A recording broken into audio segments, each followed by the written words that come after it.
Sən gedəndə məktəbə hamı yığıldı sorağa.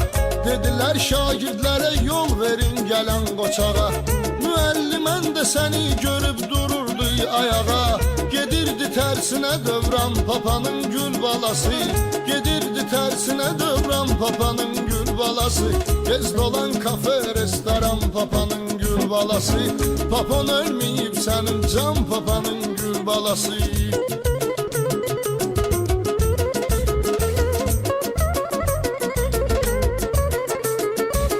Görən deyirdi ki şahdır çatışmıyır taxtı. Sənə çox darıxdırıcı idi vətən paytaxtı.